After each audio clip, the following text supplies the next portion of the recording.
por favor, abram a Bíblia em Romanos, capítulo 3, versículo 21, até o final, versículo 31. Esse é o coração da Epístola de Paulo aos Romanos, é o núcleo de toda essa carta, núcleo temático de toda essa carta. A própria essência do Evangelho está disposta nesse trecho tão curto que nós lemos agora, uma espécie de resumo das boas novas da salvação, daquilo que o Senhor nos ofereceu gratuitamente, como nós lemos no texto. Nesse trecho, Paulo apresenta a mais clara doutrina da salvação até agora apresentada por ele. A ideia é como é que Deus pode salvar o pecador por seu amor sem deixar de ser justo, já que a justiça de Deus exige a morte do pecador. Esse é um dilema quase filosófico sobre o qual Paulo e os primeiros cristãos também se debruçam no começo da igreja. Então, Paulo vai apresentar a solução para esse dilema nesse trecho, a partir do versículo 21, nós acabamos de ler. Um autor chega a dizer no seu comentário que o versículo 21 apresenta a mais gloriosa adversativa das Escrituras, quando diz: mas agora, sem lei, a justiça de Deus se manifestou. E esse autor, sendo quase poético, diz que essa é a mais gloriosa das adversativas das Escrituras. Ora, depois que Paulo coloca a sua tese de que todos os seres humanos, de todas as raças, de todas as culturas, de todos os credos e de todos os estratos sociais, gentios, judeus, bárbaros, seja lá quem fosse, Paulo vai falando de tudo isso. Todos são culpados igualmente diante de Deus por causa da raiz do pecado, e ele vem provando isso. Depois de mostrar que os efeitos da queda não trouxeram apenas alguns arranhões na vida espiritual, mas trouxeram um mal que é permanente e conduz de modo objetivo à perda eterna do contato com Deus. Depois de colocar todos os homens debaixo da mesma maldição oriunda do pecado, então agora chega a hora em que Paulo vai abrir os horizontes e mostrar, mas nem tudo é tão ruim. Porque se todas as coisas, como eu acabei de provar para vocês, estão perdidas, por outro lado, Deus abriu meios pelos quais toda essa perda pode ser revertida em ganho, desde que seja pelo canal certo, desde que seja pelo caminho certo. E ele então passa a apontar o caminho da salvação, né, em Jesus Cristo, e revela que assim como a justiça de Deus se aplica sobre toda a raça humana que já pecou, e por isso ele antes vem provando a nossa colocação lá por baixo por causa do pecado, ele agora também diz: o mesmo Deus que justamente fez isso, amorosa e graciosamente, ele também transforma o caminho de alguns que estão indo para a perdição num caminho que se reverte para a salvação. A isso nós comumente chamamos de conversão. É isso que acontece, é a conversão do seu caminho, antes indo para a perdição, agora indo para a salvação.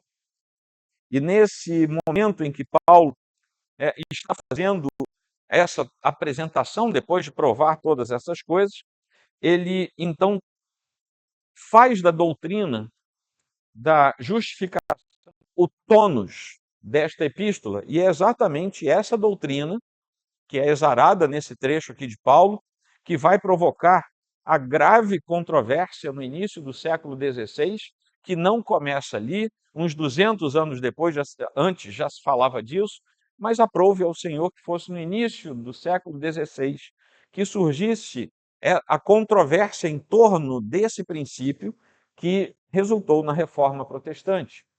As coisas não começam assim, elas vão sendo preparadas até que um dia elas se tornem visíveis, aparentes, consolidadas. E foi isso que aconteceu por causa disso. Em outras palavras, como é que nós podemos ser salvos se nós somos merecedores da justiça de Deus que pune o pecado e pune o pecado com a vida do próprio pecador.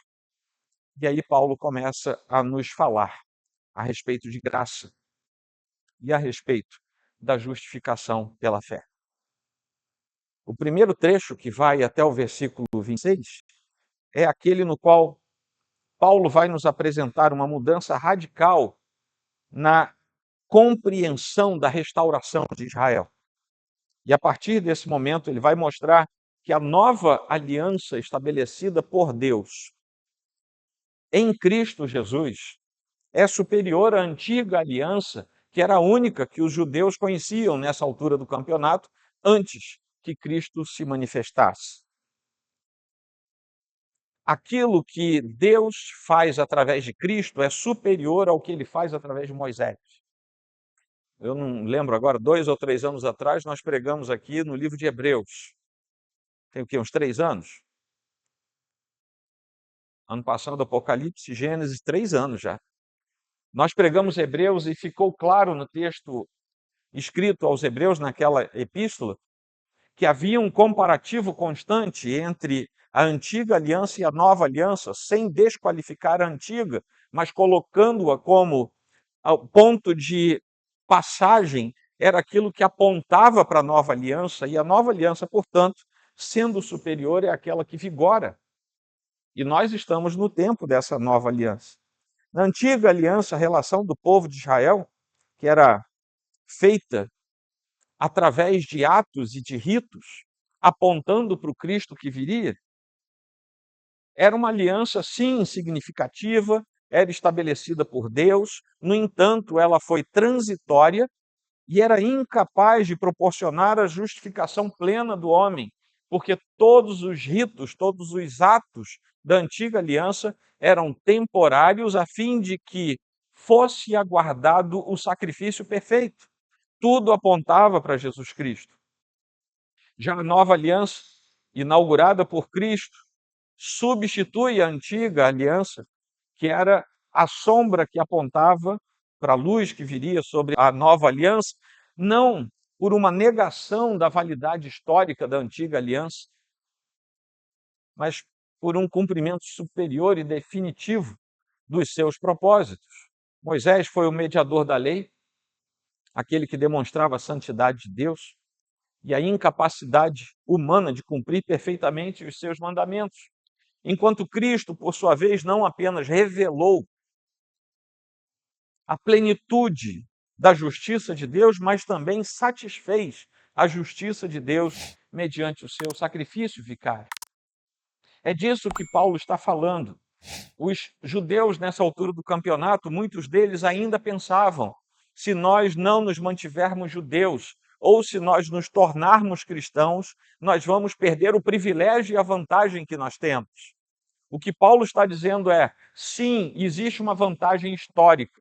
Sermão do domingo passado. Existe uma vantagem histórica, mas essa vantagem não foi aproveitada por vocês, meus irmãos judeus. Lembrando que ele era judeu. Mas agora Jesus Cristo tinha transformado as possibilidades e os muros tinham sido abertos, e agora gentios também eram convidados a isso. A restauração dos judeus na nova aliança, então, não se restringe mais ao povo de Israel, mas o próprio Paulo, em outro lugar, vai dizer que nós somos o Israel espiritual. A ideia de Israel estava sendo ampliada e nós estávamos sendo inseridos nesse contexto. Os gentios foram enxertados. Aqueles ramos bravos que não serviam para nada foram enxertados no caule, que era saudável, que era bom, e daí nós temos uma nova produção. Os gentios, então, são incorporados ao povo de Deus e, curiosamente, em termos de número, ao longo da história, eles vão se tornar muito mais significantes, muito mais numerosos do que os próprios judeus. Se nós formos contar hoje, há poucos dias eu vi uma matéria que hoje existem cerca de 15 milhões de judeus de nascença, judeus de carne e osso. Estão chegando perto dos 16 milhões, que era o número de judeus antes da Segunda Guerra Mundial. Quantos cristãos existem hoje no mundo? É muito mais do que 15 milhões. E esse enxerto fez com que o Israel espiritual se tornasse, de fato, o alvo das bênçãos de Deus na propagação do Santo Evangelho, aquilo que Paulo está dizendo aqui. Aquele sistema de sacrifícios do Antigo Testamento teve, sim, um propósito pedagógico, um propósito tipológico, apontando para o Senhor Jesus, apontando para a necessidade da expiação do pecado. Por isso que eles tinham que levar holocaustos e sacrifícios. É necessário tirar o pecado, é necessário expiar o pecado. Isso tudo era didático, apontava para a cruz, onde a expiação seria definitiva. Porque somente assim havia liberação do acesso até Deus. Na antiga aliança, ainda com o sacerdote intermediando. Na nova aliança, novamente em referência ao livro de Hebreus, o nosso sumo sacerdote, o perfeito, Cristo Jesus, ele é o único mediador entre nós e Deus. E é por isso que acabou a necessidade de mediação entre o povo de Deus e o próprio Deus. Qualquer um aqui pode orar, pode se dirigir ao Senhor. Não existe uma oração mais poderosa do que outra. Você não precisa pedir para o pastor orar por alguma coisa, porque a sua oração, ela é aceita diante do Senhor como a minha. Nós somos irmãos diante do mesmo Pai. E é por isso que não existe mais aquela separação. Nós somos irmãos com vocações diferentes, é apenas isso. O pastor não é um super crente. O pastor é um crente igual todo crente. E alguns crentes aí sentados talvez sejam melhores do que os pastores que pregam. É assim que acontece, porque não existe a supremacia de um sobre o outro. Existe o chamado. Nós temos livre acesso ao trono de Deus através de Jesus Cristo, e isso é descortinado na nova aliança. Isso porque a lei da antiga aliança não tinha poder para nos fazer obedecer de forma genuína, de forma completa, não conseguíamos fazer isso. A lei na antiga aliança não tinha o poder para salvar o homem, mas sim agia como um espelho, a partir do qual a pecaminosidade humana era observada, era vista. E a justiça de Deus, então, se manifestava não de forma arbitrária, mas de forma concreta, porque Ele é Deus, Ele é santo e Ele é justo. Até que nós aprendemos que a justiça de Deus, quando vem amalgamada com o seu amor no processo pelo qual nós somos salvos, a justiça não desaparece, mas ela é cumprida em Cristo, porque nós não conseguiríamos suportar a justiça de Deus pessoalmente sobre nós. Nós precisamos de alguém no nosso lugar, entrando na nossa frente, diante da justiça de Deus. E Deus cumpre a sua justiça em Cristo, em nosso favor. É por isso que é pela fé que nós somos salvos. Essa justiça que se manifesta pela fé no Senhor. Dessa forma, a justiça de Deus não se manifesta apenas no castigo ao pecado, mas principalmente na justificação do pecador por meio da fé em Jesus Cristo. E quando Paulo fala isso, ele descortina aquilo que antes estava preso no coração das pessoas. E então ele entra naquele segundo trecho, ele começa a perguntar: onde fica então o orgulho? Judeus, por que vocês ainda têm orgulho guardado no coração? E quem sabe, de modo indireto, ele também possa perguntar: presbiterianos, onde é que fica o orgulho de vocês? Batistas, onde é que fica o orgulho de vocês? Assembleianos, onde é que fica o orgulho de vocês? Nós não podemos ter orgulho pelo que nós somos na implantação de uma comunidade terrena. Nós precisamos ter o nosso coração eivado da graça do Senhor e cheio das convicções de que diante dele, por causa da justiça dele, por causa desse amor gracioso dele, nós temos sido chamados de volta para ele. Paulo se utiliza aqui neste momento para se referir a esse princípio geral, a própria lei de Moisés e a própria aliança estabelecida por Deus com Israel. Esses três elementos que, quando a gente vai estudar esse texto, aparece uma palavrinha aqui. Vocês vão saber o que é essa palavrinha é uma partícula grega que é nomos. Quem mexe com direito sabe o que é nomos e outros já aprenderam. Mas o que é autonomia? Eu já falei para vocês aqui algumas vezes. É aquele que tem auto-lei, uma lei própria. Só que essa não é apenas a lei ou do Antigo Testamento ou a lei romana que vigorava naquele tempo, embora nomos se aplique a tudo isso. Mas ele demonstra que a salvação não é alcançada pelos méritos humanos, mas pela fé. E aqui ele entra com a lei. Essa é uma lei estabelecida por Deus. Se a justificação fosse baseada na observância da lei de Moisés, haveria espaço sim para soberba religiosa. Os judeus poderiam ser soberbos, o que ele tratou nos últimos 2 trechos que nós trabalhamos aqui nessa série. Mas como não é assim, então ele pergunta: e agora? Onde fica o orgulho? Não tem espaço para esse orgulho, por quê? Porque a justificação não se baseia na observância da lei mosaica. E com isso ele diz: essa lei não salva. Essa lei aponta para alguma coisa, mas ela não salva. Aqui ele usa esse princípio, nomos, como um grande princípio de tudo. Qual é o princípio? É que essa lei, ela serviu, foi útil, mas ela foi temporária. Ela serviu como reflexo, mas ela não salva. Depois, a partir do versículo 29, Paulo amplia esse argumento e ele vai combater o exclusivismo dos judeus que consideravam a circuncisão e a observação da lei como algo acima do normal.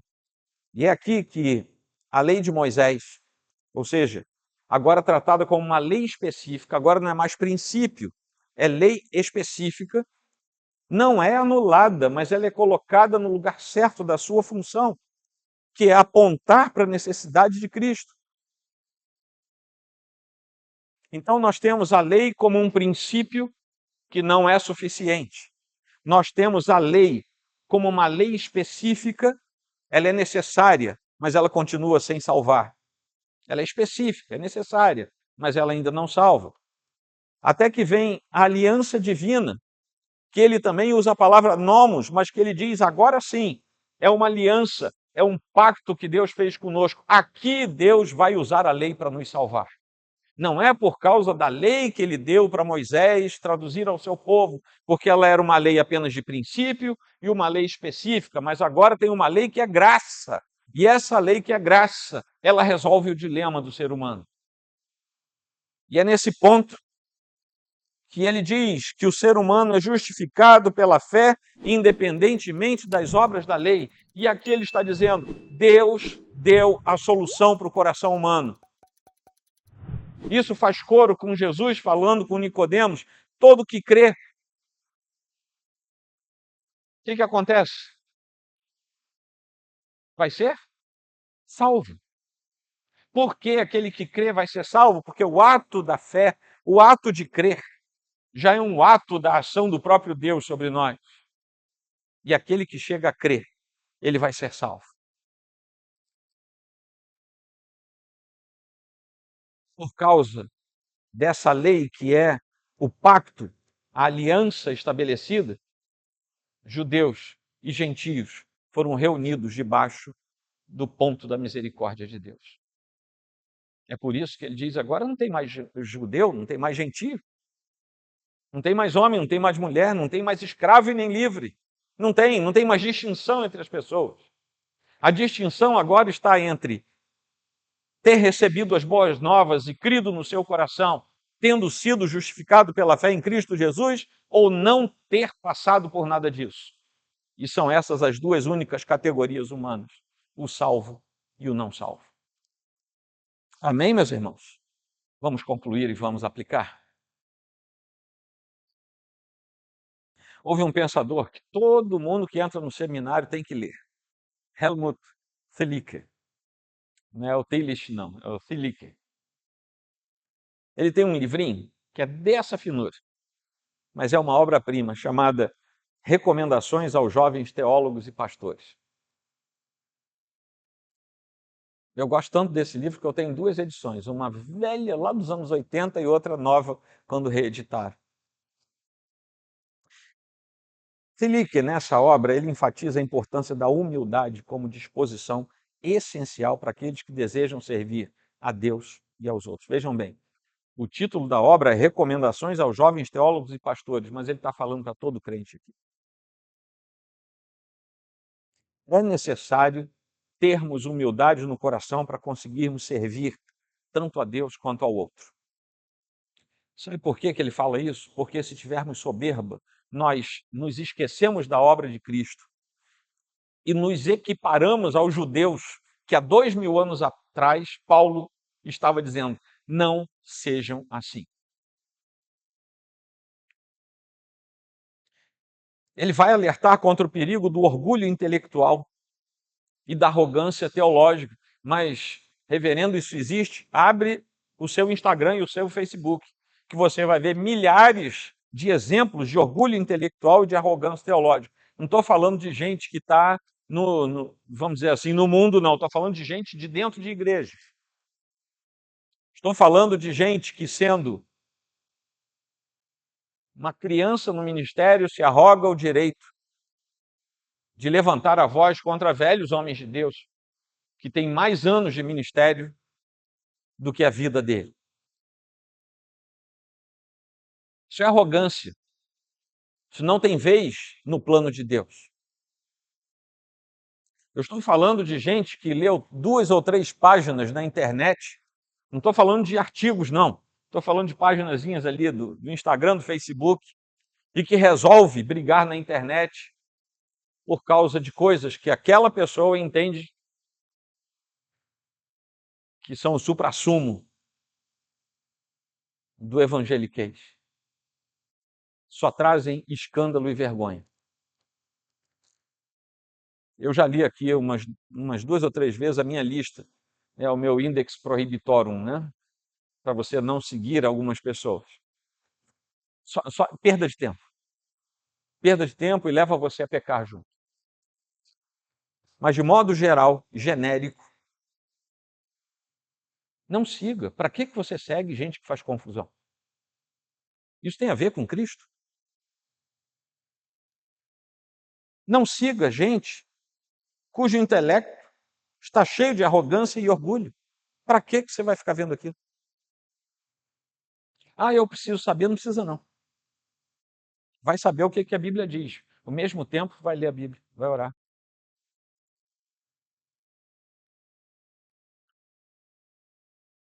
Talvez eu precisasse ficar de olho nesse pessoal, eu não fico. Em que isso vai me fazer crescer para domingo eu trazer alguma coisa aqui para vocês? Nada. Isso vale para tudo. Não apenas para a fala da teologia, mas para a fala de tudo, porque a arrogância se manifesta em diversos aspectos diferentes. O Tillich, ele lembra que o conhecimento sem humildade pode se tornar um obstáculo ao verdadeiro ministério. E eu digo também a verdadeira vida cristã. Viver com humildade diante de Deus significa reconhecer nossa total dependência da sua graça. Aquele que acha que sabe tudo, aquele que é arrogante, ele já mandou um recado. Nem Deus sabe tanto quanto eu sei. A presunção vem junto com isso. Paulo está advertindo os judeus: saiam de cima dessa montaria da soberba, antes que o cavalo jogue vocês no chão. Então, a verdadeira vida cristã e ministerial se fundamenta não na exaltação do próprio ego, mas na entrega sincera ao chamado de Deus, em espírito de serviço e amor ao próximo. Essa foi a primeira conclusão e aplicação. Segunda, teve um sujeito, esse aí não põe o nome dos seus filhos, não, tá? Foi um herege. Um sujeito chamado Marcião, ou Marcion, né, como alguns dizem. Ele foi um herege mais do século II, mas ele teve muita influência. Até hoje, alguns grupos cristãos, ou eu diria pseudo-cristãos, seguem a doutrina de Marcião. Eu não vou falar nomes aqui, mas tem aqui. Na nossa cidade tem um monte. Ele desenvolve uma teologia dualista, que ele traz do pensamento grego, que separava radicalmente o Deus do Antigo Testamento e o Deus do Novo Testamento. Ele botou um muro. E até hoje, mesmo onde não se adere à heresia de Marcião, as pessoas falam sobre o Deus do Antigo Testamento de um jeito e o Deus do Novo Testamento de outro. O sujeito foi tão infeliz que 2000 anos depois, a heresia dele bate na porta de todo mundo, inclusive de gente boa e saudável. Mas ele dizia que o Deus do Antigo Testamento era um Deus marcado pela ira e pela justiça punitiva. Você já deve ter ouvido isso, até dentro de algumas igrejas. Por isso, esse Deus do Antigo Testamento era inferior. E ele precisava, então, manifestar a sua superioridade. Aí vem o Deus do Novo Testamento, que se revela por Jesus Cristo. Palavras de Marcião. Por quê? Assim haveria exclusivamente amor e misericórdia. Então ele separa esses dois aspectos. E essa dicotomia levou Marcião a rejeitar todo o Antigo Testamento. Na Bíblia dele não tinha Antigo Testamento, claro que ainda estava em formação o cânon, mas ele rejeitou todo o texto que vinha da tradição judaica, que é o nosso Antigo Testamento. Ele rejeitou os evangelhos, um pedaço de Lucas, e ele só aceitava como palavra de Deus as cartas de Paulo, com censura, porque ele foi lá nas cartas de Paulo e rabiscou tudo que falava do Antigo Testamento. Então sobrou só um pedacinho. Ele criou um abismo entre a justiça e a graça de Deus. Paulo refuta essa separação que é artificial, né, entre o Deus da justiça e o Deus do amor, e ele vai nos ensinar em textos como esse que nós acabamos de ler, que a justiça de Deus se manifesta em Cristo, não como uma ruptura com o passado, mas se manifesta em Cristo, na cruz, ao mesmo tempo em que o seu amor é derramado. Que a justiça foi aplicada sobre aquele que aguentava a justiça de Deus, a fim de que nós recebêssemos o resultado da justiça de Deus, que é o seu amor. A justiça e o amor andam juntos no ser de Deus. Deus não ignora o pecado, mas ele proveu uma solução definitiva para esse pecado por meio da redenção em Jesus Cristo. Agora, em vez de um antagonismo entre ira e amor, entre justiça e graça, por causa da cruz, Romanos vai nos apresentar um Deus que é simultaneamente, ao mesmo tempo, justo e justificador. E ele vai revelar que a obra de Cristo não anula a justiça divina, mas a satisfaz plena e completamente em favor daqueles que creem. Então, Paulo, ele consegue, com a sua forma de pensamento, por inspiração do Senhor, ele consegue resolver o dilema que tinha se estabelecido. E nós estamos aqui hoje por causa disso. Terceira aplicação. O legalismo individual é um empecilho enorme para a justificação pela fé, porque leva as pessoas a confiarem em suas próprias obras, em seus próprios méritos, diante de Deus, como se Deus quisesse aquilo. Essas pessoas que apresentam legalismo dessa forma não conseguem reconhecer a sua total dependência da graça divina. Não há o que possamos fazer. Eu não consigo fazer nada, eu não consigo, ter nenhum mérito, eu não consigo pagar nada, não há o que fazer para obter a graça de Deus. Até porque, se é graça, eu não tenho como comprar, eu não tenho como pagar por aquilo, porque aquilo é graça. Paulo usa a palavra gratuitamente, é graciosamente, eu não posso fazer nada, não há riqueza neste mundo que possa comprar o favor divino. A justificação, portanto, lá atrás não vem porque se observava a lei, mas durante a lei era porque havia a manifestação na fé do coração das pessoas, e quando a lei funcionava para despertar a fé das pessoas, aí sim, pela fé, se aguardava aquele que viria para resolver o dilema do pecado humano. Paulo deixa claro que Deus é Deus, tanto de judeus quanto de gentios. Ele deixa claro que a justificação é oferecida igualmente a todas as pessoas que crerem, independentemente de sua origem. Lá no versículo 31, que diz assim: anulamos então a lei por meio da fé? De modo nenhum. Pelo contrário, confirmamos a lei. Ele é totalmente avesso ao que Marcião pregou. Vejam, estamos diante de Cristo, mas a lei é confirmada, e é confirmada em Cristo. Paulo não anula a lei aqui nesse versículo 31, mas mostra que a nova aliança em Cristo cumpre plenamente aquilo que a antiga aliança já apontava, já mostrava, revelando que a verdadeira justiça de Deus não está na letra da lei, mas no seu propósito redentor realizado em Cristo Jesus. Tem uma ilustração que eu deixei para o final, que ela vai nos ajudar, talvez, a entender um pouco disso. Conta-se que um jovem, recém-chegado aos seus 18 anos, foi preso numa cidadezinha do interior dos Estados Unidos por direção imprudente numa comunidade rural, uma cidadezinha. E ele foi pego ali em alta velocidade, eu não sei exatamente o que era, e ele foi levado ao tribunal. Lá tem aqueles tribunais rápidos, você já deve ter visto, né? O meirinho pedindo para todo mundo ficar de pé, e de repente entra ali um juiz e resolve as coisas de pequena monta rapidamente ali, não vai para tribunais superiores. E ele foi levado ao tribunal.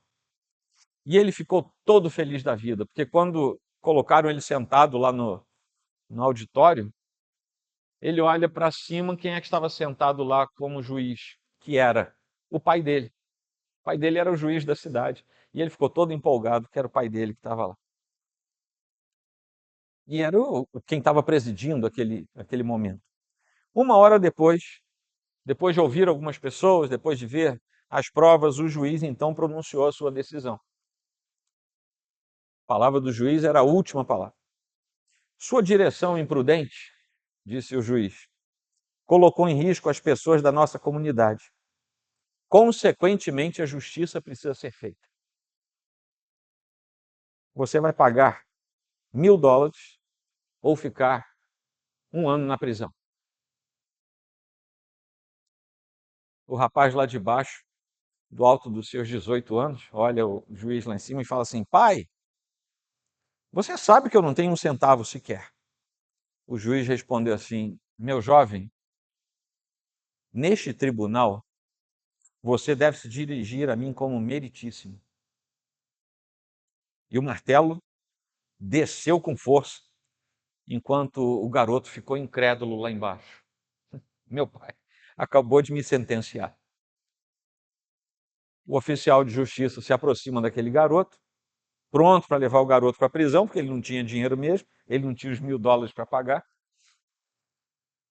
Mas aí o juiz se levantou, tirou a sua toga, desceu, foi lá do lado do filho e disse assim: lá em cima, eu sou o seu juiz, mas aqui do seu lado, eu estou como seu pai. Então ele pegou um talão de cheques do bolso e ele próprio pagou a multa devida pelo filho. O juiz sentenciou e o juiz pagou. Foi exatamente isso que Deus fez. Fez com cada um dos que são salvos ao longo de toda a história da humanidade. E talvez eu esteja falando nesta noite, depois de eu passar aqui quase 40 minutos falando sobre o que é sermos atraídos por Cristo, tendo a validade da justiça e do amor de Cristo sobre nós ao mesmo tempo, de forma graciosa. Talvez eu esteja falando para pessoas que dizem assim: mas comigo não vai funcionar. Mas eu digo para você, o juiz que diz você está condenado é o juiz que vai descer, botar a mão no seu ombro e dizer assim: mas eu posso pagar a sua sentença.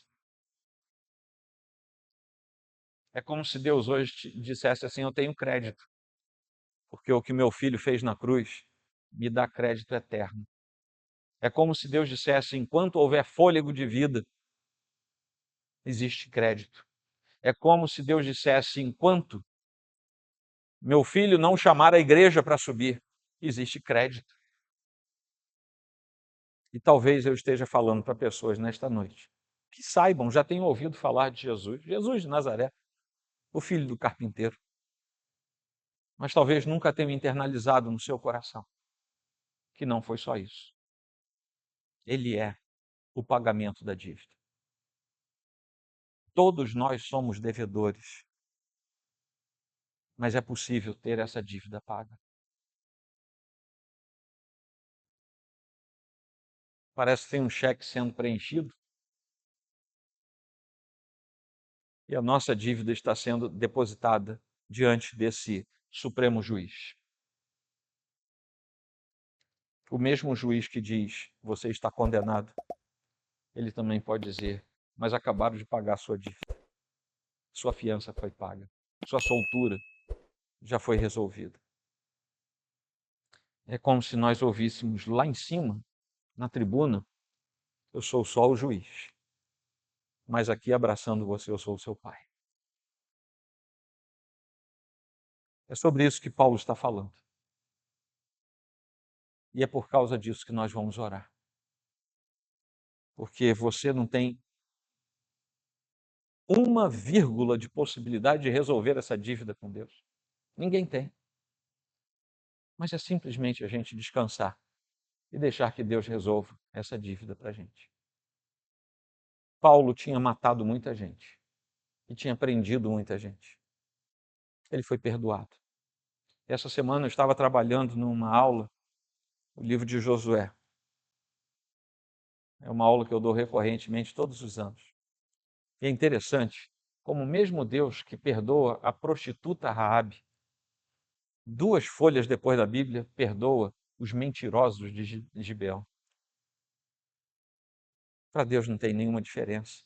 Perdoar uma prostituta, perdoar um mentiroso, perdoar um adúltero, perdoar um assassino. Sim, assassinos podem ser salvos por Deus. Por mais que a nossa justiça humana diga que não. Mas nós não somos o juiz. O juiz é aquele que desce e abraça e diz: eu preenchi o cheque. Você está livre. Amém? Vamos inclinar nossa fronte. Eu vou dar aqui alguns segundos para você refletir, meditar. Depois eu oro com você.